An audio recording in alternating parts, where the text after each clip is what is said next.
Hey everyone, welcome to CLAT point and let's start आज का हमारा द हिंदू न्यूज़ डिस्कशन।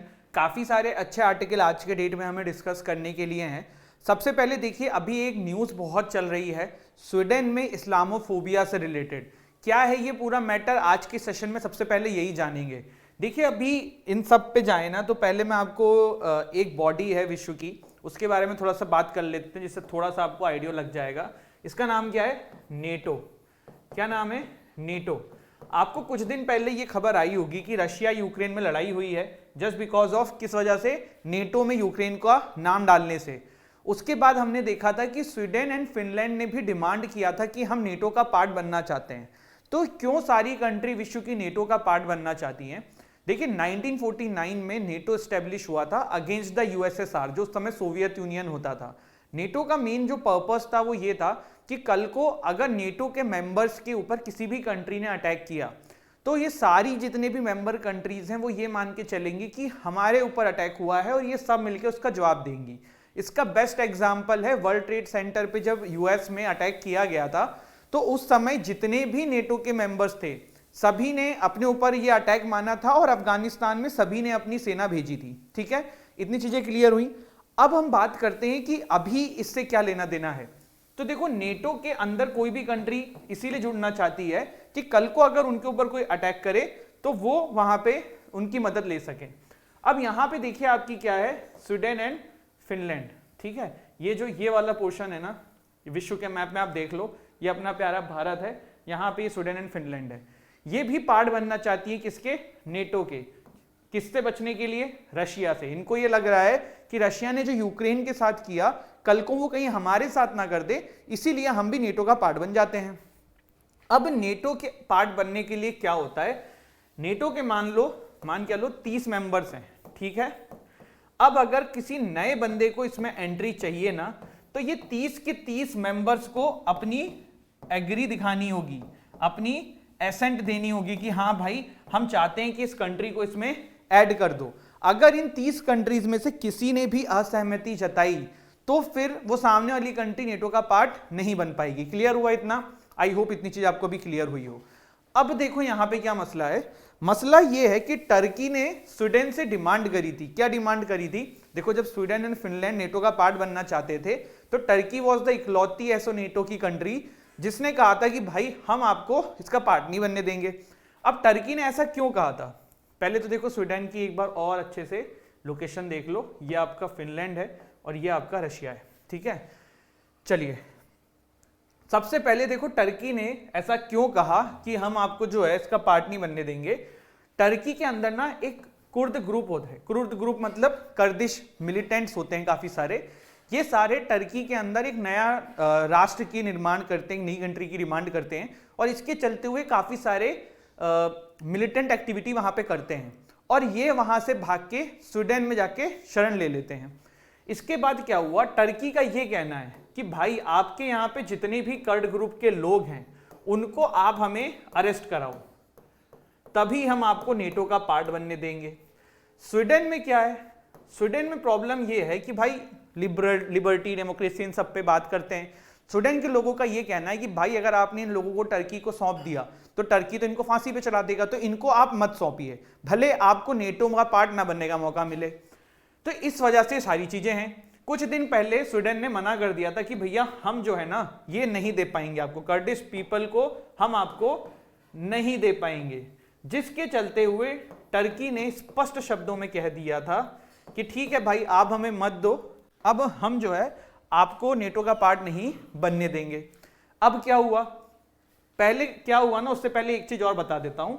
देखो, जब ना इंटरनेशनल लेवल पे मुस्लिम कंट्रीज में काफी सारे मुस्लिम्स के ऊपर या वेस्टर्न कंट्रीज में मुस्लिम्स के ऊपर काफी सारे प्रॉब्लम्स हो रही थी तो बहुत सारे लोगों ने ना स्वीडन में माइग्रेट किया था और उस समय तो स्वीडन ने लोगों को शरण दिया रिफ्यूजी कह के।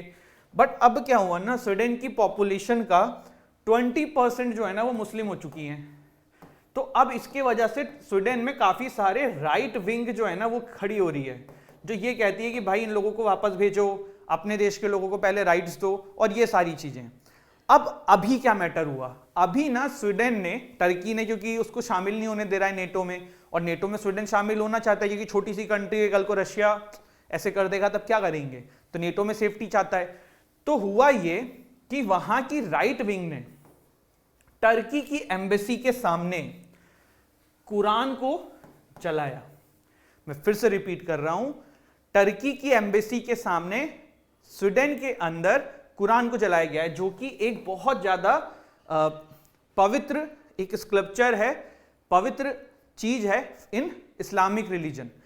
अब इससे यह संदेश गया कि टर्की ने ना स्पष्ट शब्दों में अब तो कह दिया है कि भाई अब तो तुम कुछ भी कर लो, आपने कुरान का अपमान किया है, हम आपको अब नेटो का पार्ट नहीं बनने देंगे। दूसरे कुछ लोगों का यहां पे ये भी एक एंगल आ रहा है कि ये टर्की के लिए नहीं किया इन्होंने, ये वहां के राइट विंग पॉलिटिशियंस ने जो इस्लाम के अगेंस्ट में हेट्रेड है वो दिखाई है, इस्लामोफोबिया इसको एक टर्म जो है दी जाती है, वो यहां पे किया गया है। तो ये एक मेजर प्रॉब्लम अभी सामने उभर के आई, जिसके वजह से आपने ये सारी चीजें देखी जो अभी पूरा का पूरा टेंशन चल रहा है। मैं आपको फिर से जल्दी से इस पूरी चीजों को रिपीट करता हूं। स्वीडन जो है ना वो नेटो का पार्ट बनना चाहता है, नेटो का मेंबर बनने के लिए जितने भी मेंबर्स हैं उन सभी को मंजूरी देनी पड़ेगी। टर्की ने कहा कि भाई स्वीडन हम तुम्हें नेटो का पार्ट बनने देंगे, लेकिन तुम्हें हमारी एक शर्त माननी पड़ेगी कि भाई जो कर्दिश मिलिटेंट है इनको हमें सौंपो। स्वीडन की जनता ये नहीं चाहती है।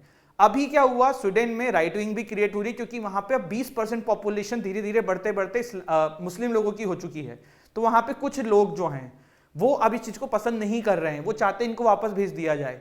इसी के चलते हुए यहां पे ये आरोप लग रहे हैं कि राइट विंग ने इस्लामोफोबिया दिखाते हुए ये हरकत करी है कि टर्किश एम्बेसी के सामने कुरान को जलाया है। तो ये पूरी पिक्चर है एंड आई होप आपको ये चीज यहां पे समझ में आई हो। ठीक है, इसके बाद देखिए अगला न्यूज जो है वो बात करता है lack of consultation over setting up of inquiry panel upset protesting wrestlers. ठीक है, यहां पे ये कहा जा रहा है कि भैया साक्षी मलिक जी का एक ट्वीट है, इन्होंने कहा है कि जो ये पैनल बनाई गई है इसमें हमसे कंसल्ट नहीं किया, जबकि पहले ये कहा गया था कि भाई हमसे कंसल्ट करके ही करेंगे। Supreme Court wrong in revealing sensitive reports, Rijiju ji ने बोला है। देखो कुछ दिन पहले मैंने आपको एक न्यूज बताई थी कि भाई कोलिजियम ने जो कुछ नाम रिकमेंड किए हैं, हमारी सरकार उनको क्यों नहीं अपॉइंट करना चाहती है। ठीक है, तो ये जो रिपोर्ट है ना ये IBN रॉ के द्वारा क्रिएट करी गई थी कि इनके उसके साथ ताल्लुकात हैं, ऐसा है वैसा ये वो है। सुप्रीम कोर्ट ने इस न्यूज को पब्लिक कर दिया, तो उसी चीज से रिजिजू जी जो हैं हमारे लॉ मिनिस्टर वो बिल्कुल खुश नहीं है। उन्होंने कहा कि ये हमारे देश की सिक्योरिटी एंड इन सब चीज से रिलेटेड चीजें हैं, इसको पब्लिक डोमेन में नहीं डालना चाहिए। अभी आप देख ही रहे हो कि किस तरीके से लॉ मिनिस्टर वर्सेस कोलिजियम चल रहा है, लॉ मिनिस्टर वर्सेस जुडिशरी चल रहा है, सरकार वर्सेस जुडिशरी चल रहा है। मैं आप लोगों से भी कमेंट सेक्शन में आपकी ओपिनियन जानना चाहता हूं इस पॉइंट के ऊपर। क्या आपको लगता है कि कोलिजियम सिस्टम रहना चाहिए, या फिर आप ये भी इसमें सोचते हैं कि कोलिजियम सिस्टम रहे लेकिन कुछ एग्जीक्यूटिव्स को भी इसमें सीट्स मिले, जैसे कि NJC जो था वो इसका एक एग्जाम्पल है। वैसे आपको ताज्जुब होगा, मैंने पहले ही बताया हुआ है कि बहुत सारे बार ऐसा देखने जाता है कि पुराने जो जजेस होते हैं उन्हीं के फैमिली मेंबर्स या बेटों को आगे नाम रिकमेंड कर दिया जाता है, ये भी बहुत बार देखने को मिला है। ठीक है, चलिए। Aftab killed his live in partner for meeting a man in through dating app. बहुत पुरानी न्यूज़ है लेकिन बहुत दुर्भाग्यपूर्ण घटना थी ये कि भाई किस तरीके से दिल्ली में यह हादसा हुआ था। उसी में एक अभी नई अपडेट आई है कि क्यों ये मर्डर किया गया था आफ्ताब के द्वारा। तो इसके पीछे रीज़न ये बताया जा रहा है कि एक डेटिंग ऐप के थ्रू जो महिला थी वो किसी से मिलने गई थी गुरुग्राम, और इस बात से नाखुश होकर आफ्ताब ने ये हरकत करी है। लेट्स सी आगे क्या होता है। ठीक है, इसके बाद एक आज टेक्स्ट वाले द हिंदू पेज के ऊपर Ken Betwa river link project के बारे में आया हुआ है। केन बेतवा SYL के बारे में हमने लास्ट सेशन में लास्ट टू लास्ट सेशंस में किया हुआ है, वो भी इंपॉर्टेंट है। अब यहाँ पे Ken Betwa river link project के बारे में भी डिटेल में देखते हैं। ठीक है, तो पहले अभी देखो हुआ क्या है। जनवरी 18 को एक कमेटी बैठी थी केन बेतवा लिंक प्रोजेक्ट के लिए, 3rd मीटिंग थी न्यू दिल्ली के अंदर, जिसमें इस मैटर को उठाया गया कि भाई इसको जल्द से जल्द इंप्लीमेंट किया जाए। अब यहाँ पे करने की कोशिश क्या करी जा रही है, आप यहाँ पे देखो, ये जो है ना आपकी क्या है, ये केन रिवर है। ठीक है, और इधर आपकी ये क्या है, बेतवा रिवर है। ठीक है, और इन दोनों को यहाँ पे इस कैनाल के थ्रू मिलाने की कोशिश करी जा रही है। ये जो कैनाल है ना, यहाँ पे एक इंपॉर्टेंट पॉइंट मैं आपको बता रहा हूं, पन्ना टाइगर रिजर्व जो है एमपी के अंदर, उससे गुजरेगा। अब यहीं पे सारा प्रॉब्लम क्रिएट हो जा रहा है, ठीक है। थोड़ा सा पढ़ते हैं पहले, फिर बात करते हैं। This project involves transferring of water from the Ken river, फिर से मैं रिपीट कर रहा हूं, water from the Ken river to Betwa river through the construction of Daudhan dam. इस डैम का नाम ध्यान रखना, जिस तरीके से क्लैट आजकल डीप में क्वेश्चन पूछता है तो ये आपके लिए रिलेवेंट हो सकती हैं चीजें। And the canal linking the two rivers, the lower Orr project Kota barrage and the Bina complex multipurpose project. तो यहाँ पे आपको बस ये नाम थोड़ा सा ध्यान रखना है, दो रिवर का नाम ध्यान रखना है। कर क्या रहे हैं, ये कर रहे हैं। अब प्रॉब्लम ये कि यहाँ पे दिक्कत क्या हो रही है, ठीक है। इन रिवर्स के बारे में बाद में देखेंगे, पहले थोड़ा सा प्रॉब्लम समझ लेते हैं। प्रॉब्लम क्या है? The project involves deforesting a portion of the Panna tiger reserve approximately 10%। मतलब पन्ना टाइगर रिजर्व में से निकलेगा तो वहां पे बहुत सारे पेड़ों को काटना पड़ेगा। देखो, पन्ना टाइगर रिजर्व रिसेंटली मुझे जाने का मौका मिला था, मैं गया भी था। खजुराहो टेम्पल जो है ना, उसके पास में ये पड़ता है, और जगहों से भी होगा, लेकिन मैं खजुराहो गया था तो वहां पे मैं गया, तो मैं टाइगर रिजर्व में गया, टाइगर नहीं देखा। लेकिन उस समय एक न्यूज भी आई थी पन्ना टाइगर रिजर्व की कि कुछ शिकारियों ने एक टाइगर को पेड़ पे लटका के मार दिया था, तो वो उस समय वहां पे था। पन्ना टाइगर रिजर्व मध्य प्रदेश में है। Madhya Pradesh is the tiger capital of India. I think the maximum 6 और 7 कंफर्म कर लेना कितने हैं, वहीं पे हैं। तो पन्ना टाइगर रिजर्व में से गुजरेगी, 10% पेड़ काटेंगे, जिससे कि जो वहां पे जानवर हैं, जीव जंतु हैं, उनको पेड़ पौधों के बिना कैसे जिएंगे, डिफॉरेस्टेशन हो ही रहा है। तो इसीलिए इसको जो है काफी ज्यादा क्रिटिसाइज किया जा रहा है। अब इसमें एक क्वेश्चन है कि सर ये क्यों किया जा रहा है? तो देखो, जो केन रिवर है ना, यहाँ पे काफी ज्यादा वाटर है। ये जो बुंदेलखंड पूरा रीजन है ना, इसके अंदर पानी की काफी कमी हो जाती है।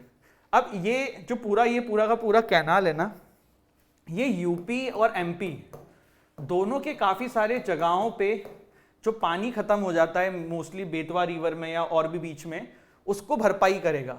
230 kilometre concrete canal will pass through Jhansi, Banda, Mahoba district of UP and Tikamgarh, Panna and Chhatarpur district of MP. तो ये जो पानी की कमी है ना इस वाले पोर्शन में, उसको दूर करने के लिए यहाँ पे इस कैनाल को बनाने की बात करी जा रही है। तो ये वाला आर्टिकल था, आई होप आपको क्लियर हो गया हो। इसमें वो जो डैम बन रहा है उसका नाम ध्यान रखना आप लोग, और इस तरीके से चीजें करना। India backs Oscar nomination for original songs and 2 documentaries. तो ये जो नट्टू नट्टू सॉन्ग है, अभी अवार्ड मिला ही है, इसका नाम ऑस्कर के लिए नॉमिनेट हुआ है। साथ में 2 डॉक्यूमेंट्रीज हैं, ठीक है। मैं नाम लिख देता हूं, ऑल दैट ब्रीथ्स पहली, और दूसरी जो है एलिफेंट विस्पर्स। देखो, नॉमिनेशन का मतलब ये नहीं है कि इनको अवार्ड मिल गया है, लेकिन नॉमिनेशन में कौन गया है ये भी आपको पता होना चाहिए, ठीक है। तो ऑल दैट ब्रीथ और दूसरा है एलिफेंट विस्पर, ये 2 डॉक्यूमेंट्री है। और आपका जो नट्टू नट्टू सॉन्ग है, ये सॉन्ग में गया है, ठीक है। तो डॉक्यूमेंट्री की कैटेगरी में 2 डॉक्यूमेंट्रीज नॉमिनेट हुई है, सॉन्ग की कैटेगरी में आपका नट्टू नट्टू जो सॉन्ग है वो यहाँ पे नॉमिनेट हुआ है, ठीक है। तो आई होप ये सारी चीजें आपको क्लियर हुई हो। आज हमने 2 मेन आर्टिकल देखे हैं। पहला तो स्वीडन वाला कि इस्लामोफोबिया वहां पे अभी काफी न्यूज में चल रहा है, क्यों चल रहा है, वो हमने इंडियन एक्सप्रेस का कवर किया है। बाकी सारे टॉपिक्स हमने द हिंदू के कवर किए हैं। हमने यहाँ पे एक केन बेतवा रिवर वाला जो लिंक प्रोजेक्ट है, इसके बारे में जाना, क्यों बन रहा है हमने ये भी जाना, क्यों प्रॉब्लम है, क्योंकि पन्ना टाइगर रिजर्व का 10% एरिया यहाँ से चला जाएगा, जो कि वहाँ पे जो जीव जंतु रहते हैं उनके लिए भी अच्छा नहीं है। फॉरेस्ट भी खत्म हो रहे हैं, डिफॉरेस्टेशन हो रहा है, इसके लिए भी अच्छा नहीं है, ठीक है। तो यही था आज का हमारा सेशन, एंड आई होप आपको सेशन अच्छा लगा हो। If you like the video, don't forget to like, share, subscribe our channel. Thank you so much. जय हिंद, जय भारत।